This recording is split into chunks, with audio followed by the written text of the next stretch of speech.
이렇게 6월에 눈이 내린 건 115년 만에 처음입니다.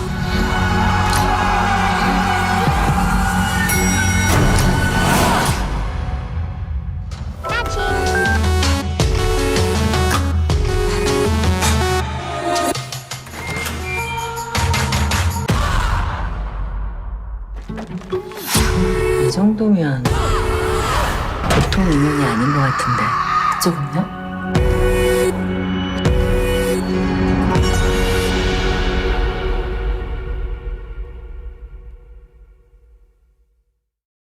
At the beginning of the movie, we see a woman named Sean Chung watching the news, which reports that, around 2 a.m., a woman in her 20s was found stabbed to death in front of her apartment. The victim has been identified as a female college student living alone. The police suspect that the perpetrator may be connected to recent murders, as the cases involved female victims living alone and occurred in areas without working CCTV cameras. While investigating the scene, the police have urged women to avoid going out alone at night and to report any suspicious activity. Later, the doorbell rings at Sean Chung's house, startling her a bit. She answers the video door phone and asks who is there, to which the man on the door, Jong-hoon, claims he's there for a fire alarm inspection. Sean Chung responds that she hasn't been notified about any inspection, to which Jong-hoon replies that 4 other units have said the same thing and insists that hers is the last unit he needs to visit. Scared, Sean Chung opens the door, and while she checks the paperwork, Jong-hoon comments that she is pretty and assures her he will be done in 5 minutes. As he begins his work, he asks Sean Chung if she lives alone, noting that it doesn't seem like she lives with a man. Sean Chung starts to feel uneasy, and Jong-hoon brings up the recent murder case, mentioning that he heard the killer is still out there and that the victim was a woman living alone. He says he heard that the killer only targets women who live alone. Sean Chung, increasingly worried, tells him to hurry up, saying her boyfriend is on his way. But Jong-hoon dismisses her, saying he isn't coming. He adds that since the victim was pretty, she should be cautious, noting that not only does she live alone, but she is also pretty. He then heads to the bathroom, saying he will continue with his work after he relieves himself. Sean Chung immediately goes to her bedroom and takes out a taser from a drawer for her safety. After this, she turns off all the lights in the house and goes to confront Jong-hoon. But before she can open the bathroom door, the TV unexpectedly turns on. Jong-hoon suddenly emerges from the bathroom and attacks Sean Chung. But as he does, he steps on a cleaning robot, slips, and injures himself. Just then, the news comes on TV revealing footage from a car's dashcam showing that the suspect is not a man, but a woman approximately 175 centimeters tall with her face obscured by a cap. Sean Chung starts whistling, and it becomes clear that Jong-hoon attacked her because he saw a blood-stained cloth in the bathtub. Realizing that Sean Chung is the murderer, Jong-hoon is horrified, and meanwhile, she grabs a knife and presses it to his neck. Jong-hoon pleads with her not to kill him, but Sean Chung stabs him, ending his life instantly. Next, we see a group of friends discussing how they helped people and how it feels really good to help others. Sung-jin questions why they help people when they don't receive volunteer hours for it, to which his friends strongly condemn his viewpoint, questioning if he is a sociopath. At that moment, a girl comes out and informs Sung-jin that the counselor is calling for him. Sung-jin meets with the counselor, who tells him that his grades are unstable, and that to get into the high school his mother wants him to attend, he needs to improve both his grades and extracurricular activities. The counselor advises him to work hard to follow in the footsteps of his brother and sister, who attended good colleges. He then mentions that he has compiled a list of some easy volunteer opportunities for him to review with his mother and let him know about. Later, while waiting for the bus, Sung-jin is watching a video on his phone when a man sits next to him. After a while, Sung-jin notices an elderly woman in a wheelchair, struggling, with no one offering assistance. Determined to help, he approaches her and asks if he can help her. The woman explains that she often gets stuck in this spot and that she lives nearby. Sung-jin helps her over the bump, and the woman expresses her gratitude, but as she tries to leave, the wheelchair won't move forward. Sung-jin offers to help her get home, since his bus is 30 minutes away, to which the woman asks if he can simply help her reach the alley. The woman calls her daughter and informs her that she is on her way and that a kind student is helping her. As they continue on their way, Sungjin mentions that he wants to become a vet. The woman then tells him that her Pomeranian just had 4 puppies, and she's giving them away, and if he likes puppies, she can give him one. Sungjin gets excited to hear this, and the woman adds that since he was such a big help today, she's happy to be able to give him something in return. After a while, they arrive at her home, and Sungjin is shocked by the poor condition of the place. The woman calls her daughter, asking her to bring a puppy to the entrance. However, her daughter informs her that the puppies are asleep. The woman invites Sungjin inside to give him a puppy, but when he hesitates, she says perhaps he doesn't like poor people. Sungjin quickly denies this, and she then insists they go get the puppy before he misses his bus. Sungjin reluctantly agrees and nervously moves inside the building with the woman. She tells him that the building used to be bustling with people, but most have left, and she heard it's going to be torn down soon. When Sungjin asks where she will go, she says it will probably be her time soon, and she will join her grandson in heaven, who died in a car accident 4 years ago. She adds that if he had survived, he would be Sungjin's age. The woman calls her daughter to let her know they've arrived and then thanks Sungjin. She shows him photos of the puppies and asks him to swipe through them, and when a wrong photo appears, she becomes a bit panicked, but quickly shows him another one while grabbing his bag. Sungjin starts to feel uneasy and tells her he thinks he should leave, claiming he needs to use the restroom. However, the woman suddenly stands up, startling Sungjin, and declares that he is not going anywhere. Sungjin gets really scared and runs away as soon as the elevator door opens, but the 2 men who came in the elevator start chasing him. Sungjin runs towards the exit, and just as he's about to leave, the man from the bus stand catches him and drags him inside. After a while, the woman comes out of the building, and we see that the place is just right in front of the bus stand. Next, we see Yoon Sang and Hae Chong on a date arranged through a dating app. In the same sequence, another girl named Chan Soo is also waiting for her date. Over the phone, she tells her friend that her match hasn't uploaded a photo. It's revealed that this is Chan Soo's first time meeting someone from the app, and she's only doing it at her friend's insistence. After disconnecting the call, Chan Soo checks the news and learns about a woman stabbed to death during a dating app meetup, and that the police have requested cooperation from the dating app company to identify the suspect. Just then, she gets a message from Hajun, her match, saying he is going to be a bit late.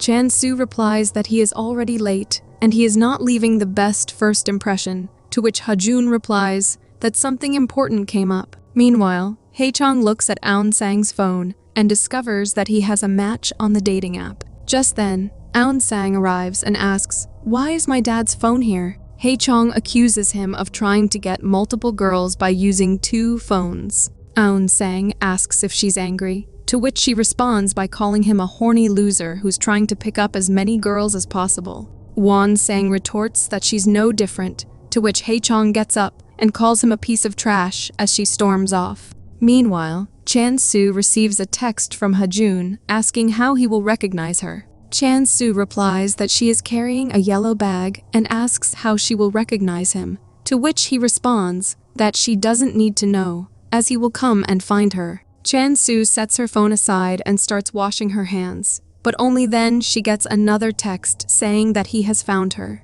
Suddenly, screams erupt from outside, and a girl tells them that a person has been stabbed. When Chan Soo rushes out, a man explains to someone that a couple fought, and the guy followed the girl. Chan Soo goes to check the scene. We see that the girl who was stabbed is Hae Chong. Even more terrifying, Chan Soo notices that the girl was carrying a yellow bag, just like hers, prompting her to quickly hide her bag and quietly leave there. Chan Soo calls her friend and tells her about the incident, but as she speaks, she starts to feel as though someone is following her. Chan Soo finally reaches her apartment building and takes the elevator, but just as the doors are about to close, a woman asks her to wait up and quickly steps inside. Moments later, Chan Soo receives a notification on her phone saying, "Your destiny is nearby," and just then, the woman receives the same notification. The woman casually asks Chan Soo if she uses the app, revealing that she got a 96% match.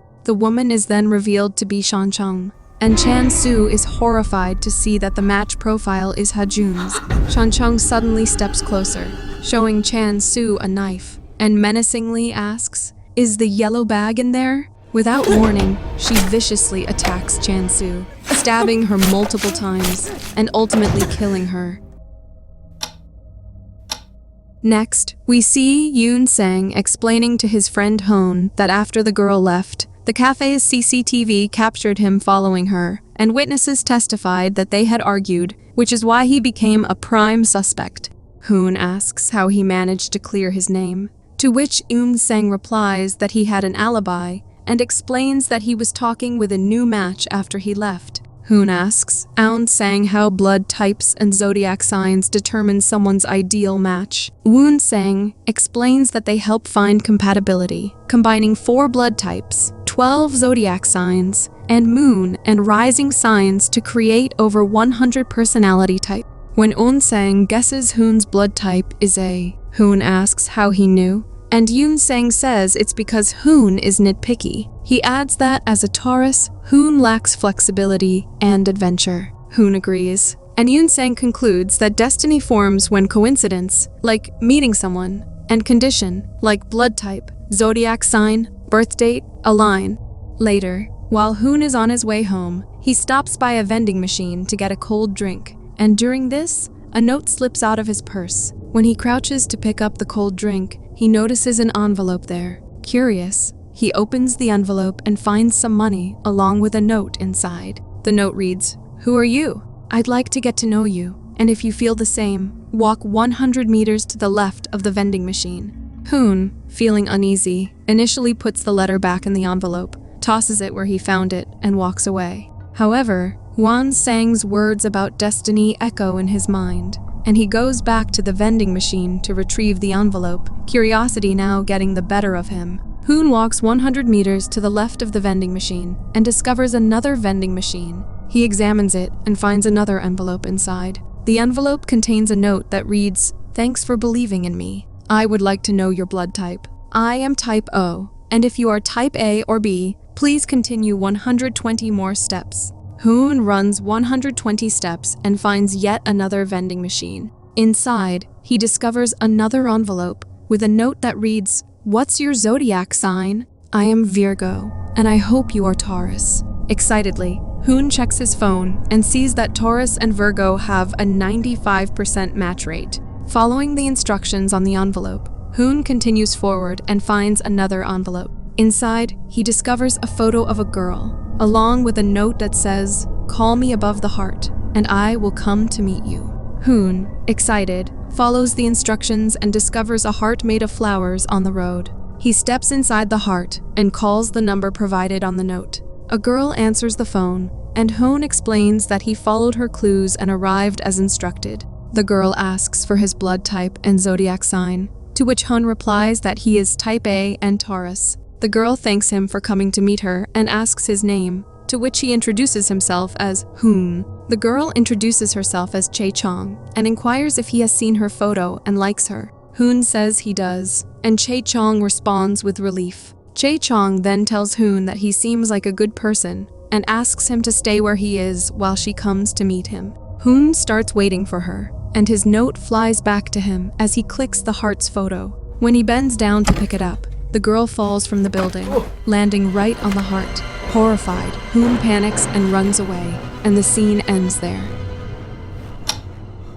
Next, we see Jijin standing at his door, waiting for something. After counting to 3, he opens the door and peeks outside, spotting a girl named Ha Yun coming out of her apartment, and it's revealed that he's recording her. He follows her as she walks away, and when she enters the elevator, he calls out, asking her to hold the door. In the elevator, he tries to start a conversation with her, but before he can speak, the door opens and she walks out. After walking some distance, she looks back, and Jijin in his mind says, "I love her."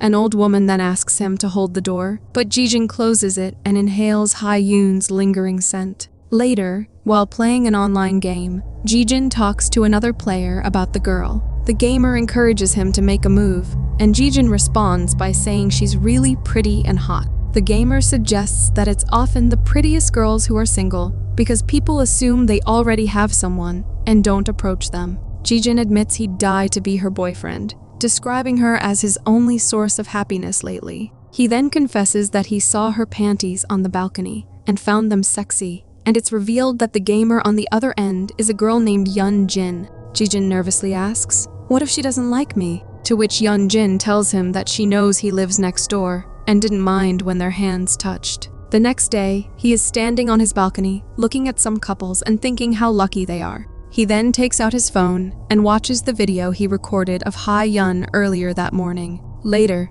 Jijin attempts to enter Ha-Yun's apartment through the balcony. After a bit of struggle, he manages to jump onto her balcony, feeling proud of his romantic gesture. He sneaks into her room and jumps onto her bed, and we are shown that someone or something is watching him from inside the closet. He then heads to the bathroom and uses her toothbrush to brush his teeth. Suddenly, he hears someone approaching the apartment and panics, and as Ha-Yun opens the door, he scrambles to find a hiding place. Ha-Yun enters and notices that the slippers in the bathroom are upside down, but decides to ignore them. She sits down and complains that he should have told her if something was wrong, expressing frustration about getting wet in the rain. She then smells something unusual and gets up to spray room freshener. She starts asking, "Where are you hiding and how long are you going to stay hidden?" She says she's going crazy and can't take it anymore. Jijin, confused about who she's talking to, only then realizes that she sits on the bed and lies down.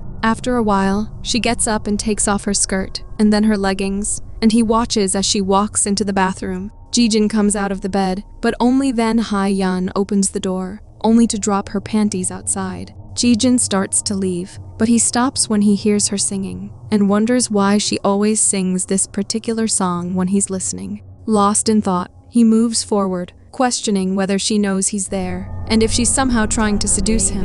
Jijin then begins moving towards the bathroom, singing the same song, and just as he reaches the door, Ha-Yun opens it, startling him. He awkwardly asks her if she wants to do with him, but she just stares at him in silence.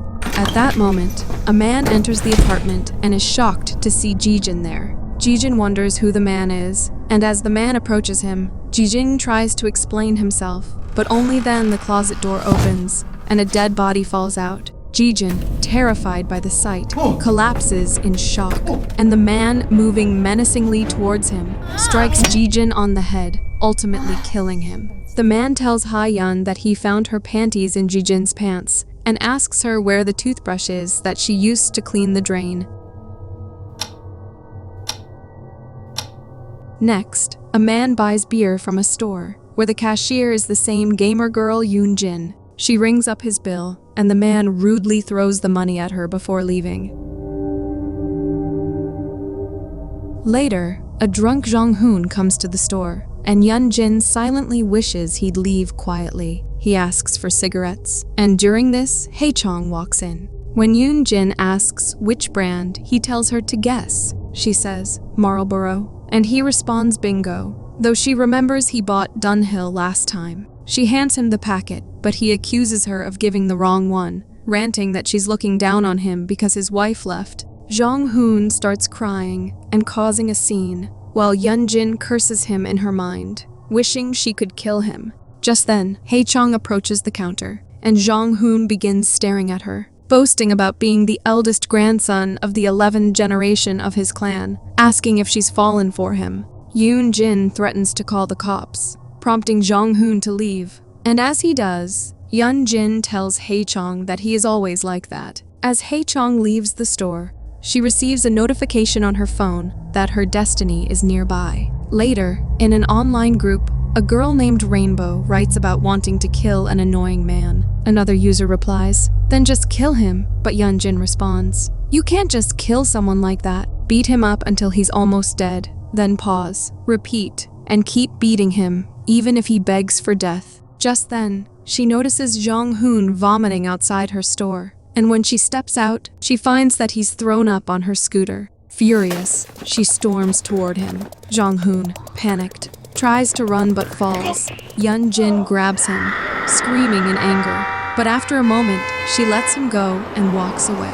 She thinks to herself, "I'm so sick and tired of this. "Just kill me now." And only then, a vehicle hits her. Later, when Yoon-jin returns home, she receives a text from her mom saying she had a dream about her and asks why she hasn't been answering her calls. Yoon-jin replies that she's busy prepping for the show, to which her mom responds, saying it's good to hear she's well and reminds her to eat properly. Later, Yoon-jin turns on her signboard. She then checks her phone, finding a post from Rainbow saying she bought an awesome tool and killed someone, asking, "What do I do now?" Another user replies, calling her a lunatic and warning that the cops will catch her. Yoon-jin responds, "Drain the blood, chop up the body finely, and throw it away, as it'll be harder to get rid of if the pieces are too big." That night, as Yoon-jin is heading home, she reflects on her life and, lost in thought, lets go of the scooter handle, which causes her to lose balance and fall. However, the next moment, we see her passing by herself. When Yoon-jin returns home and checks her phone, she sees Rainbow's post about buying a saw and chopping up a body in the bathroom, asking what to do next, to which Yoon-jin replies, "Well done," and tell her to mix it with other waste and throw it away. Later, while playing a game online, Yoon-jin tells Jijin to just hit on his crush already. The next day, Rainbow posts about how difficult it is to separate food from regular garbage. She mentions accidentally putting a foot in the regular trash and doubts anyone will notice. Just then, Yoon-jin's co-worker Seung-jin arrives and apologizes for asking her to cover the night shift. She says it's okay and starts to leave, but he asks if Jijini is her old classmate. She confirms this, and Seung-jin shows her a video on his phone, revealing that Jijini died during a live broadcast that day. Later, Yoon-jin receives a notification from Rainbow, who posts, "I'll show you guys proof since you don't believe me," and come to the location at 3 a.m. Yoon-jin arrives at the location 10 minutes early and sees a man trying to take pictures of something. She wonders what's wrong with him, and just then, he loses his balance and falls. She cautiously moves forward and finds a bag. When she opens it, she discovers a plastic bag inside, and upon seeing its contents, she gets badly scared. To confirm what she just saw, she checks the bag again, and we see that man from behind watching her. Feeling a presence behind her, Yoon-jin looks back, and it's revealed that the man is Ha-yeon's boyfriend. Realizing she's trapped, Yoon-jin tries to flee, but he chases her and ultimately catches up, hitting and killing her. In the next scene, a user in the group asks if anyone went to see the proof, to which another user replies that only a fool would, as it's likely a trap for organ trafficking. Rainbow comments that one person did show up and he killed her because she saw his face. When asked how many murders it takes to get the death penalty, a user replies, 2, to which Rainbow responds, "Thank God he's killed 2 so far." Ha-yeon asks him what kind of lunatic uses a corpse as proof, to which he responds that they didn't believe him, and it's revealed that the corpse in the closet is Yoon-jin. The news then reports a stabbing incident at a department store in Seonnam, noting the increasing suicide rate among isolated young people due to joblessness and poverty. The report also mentions a rise in murder threats across the country, causing widespread fear. Thanks for watching. If you enjoyed the chills, hit that like button, subscribe, and turn on notifications so you never miss a scare. Until next time, stay spooky.